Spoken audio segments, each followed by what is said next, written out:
ഈ റിപ്പോർട്ടിൽ പ്രധാനപ്പെട്ട ചില കാര്യങ്ങൾ പരാമർശിക്കുന്നുണ്ട്. പൂരം അട്ടിമറി സാധ്യതയെക്കുറിച്ച് ഒരു ഇന്റലിജൻസ് റിപ്പോർട്ടും ഉണ്ടായിരുന്നില്ല എന്നാണ് ADGPയുടെ report. ADGP MR Ajith Kumar റിപ്പോർട്ടിൽ പറയുന്നത് പൂരം സമയത്ത് പൂരം കലക്കുന്നതിനുള്ള കാര്യങ്ങൾ നടന്നു.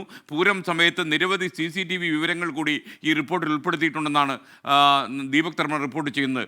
പൂരം കലക്കാൻ ബോധപൂർവമായ ശ്രമമുണ്ടായി എന്ന അസന്നിഗ്ധമായ ഭാഷയിൽ റിപ്പോർട്ടിൽ പറയുന്നു. വീണ്ടും നമുക്കൊപ്പം ദീപക് തർമ്മടം ചേരുകയാണ്. ദീപക്, യഥാർത്ഥത്തിൽ ഈ സംശയലേശമന്യേ ഈ കാര്യം ഈ റിപ്പോർട്ടിലുണ്ട് എന്നാണോ ദീപകന്റെ പക്ഷം? SKN അട്ടിമറിക്ക് വേണ്ടി ഒരു ആസൂത്രിത നീക്കം നടന്നു എന്നത് തന്നെയാണ് ഈ അന്വേഷണ റിപ്പോർട്ടിലുള്ളത്. ഈ അന്വേഷണത്തിന്റെ ഭാഗമായി നിരവധി പേരുടെ മൊഴിയെടുത്തിരുന്നു. അതായത് പോലീസ് ഉദ്യോഗസ്ഥർ മുതൽ അവിടെയുള്ള ജില്ലാ ഭരണകൂടത്തിന്റെ പ്രതിനിധികൾ, വിവിധ ദേവസ്വത്തിന്റെ പ്രതിനിധികൾ, വിവിധ പരാതിക്കാർ, ഇങ്ങനെയുള്ള മൊഴികളെല്ലാം ഒത്തുവെച്ച് കൂടുതൽ വിശദാംശങ്ങളിലേക്ക് പോയി സാങ്കേതികമായ തെളിവുകൾ, അതായത് ഈ പൂരനഗരിയിലെ CCTV ദൃശ്യങ്ങൾ, മറ്റു പ്രൈവറ്റ് സ്ഥാപനങ്ങളിലെ CCTV ദൃശ്യങ്ങൾ, ഇതുപോലെ ഇല്ലാത്ത സൈബർ തെളിവുകൾ, ഇതെല്ലാം പരിശോധിച്ചിട്ട് ഇതിലൊരു ഗൂഢാലോചന നടന്നിട്ടുണ്ട്, ഗൂഢാലോചനയെക്കുറിച്ച് തുടർ അന്വേഷണം വേണമെന്നുള്ളതാണ്. മറ്റൊന്ന്, ഇതിൽ പറയുന്ന K. ഗിരീഷ് കുമാറിന്റെ രാഷ്ട്രീയമോ മറ്റൊന്നും തന്നെ ഇതിൽ പരാമർശിക്കപ്പെട്ടില്ല. അദ്ദേഹം ഒരു പ്രമുഖ കോൺഗ്രസ് നേതാവാണ് എന്നുള്ളതാണ് നമുക്ക് മനസ്സിലാവുന്നത്. പക്ഷേ അത്തരത്തിലുള്ള രാഷ്ട്രീയമൊന്നും പരാമർശിക്കപ്പെട്ടിട്ടില്ല. പക്ഷേ തിരുവമ്പാടി ദേവസ്വത്തിലെ ചിലർ ഈ പൂരം തുടർന്ന് കൊണ്ടുപോകാതെ, അതായത് പൂരം പൂർത്തിയാക്കാതിരിക്കാൻ വേണ്ടിയുള്ള ഇടപെടലാണ് നടത്തിയത്.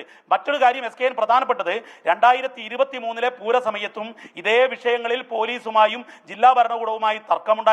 പക്ഷേ ജില്ലാ ഭരണകൂടവും ജനപ്രതിനിധികളും ഈ പൂര കമ്മിറ്റിക്കാരും ചർച്ച ചെയ്ത് പൂരം പൂർത്തിയാക്കാൻ ശ്രമിച്ചു.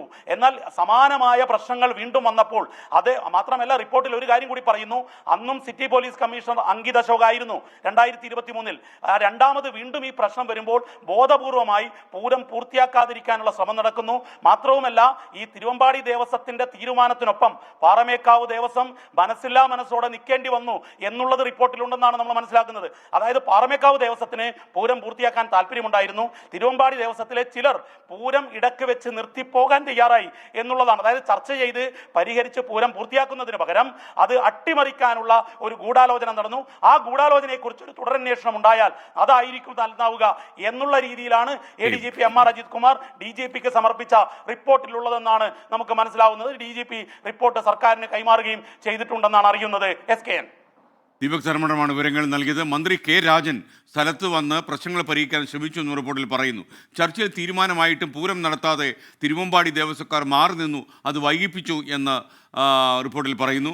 സിറ്റി പോലീസ് കമ്മീഷണർ പക്വതയില്ലാതെ പെരുമാറിയെന്നും റിപ്പോർട്ടിലുണ്ട്. എന്തായാലും വരുന്ന മണിക്കൂറിൽ ഏറ്റവും ചർച്ച ചെയ്യാൻ പോകുന്ന ഒരു റിപ്പോർട്ടിലെ വിവരമാണ് 24 ഇപ്പോൾ പുറത്തുവിട്ടത്.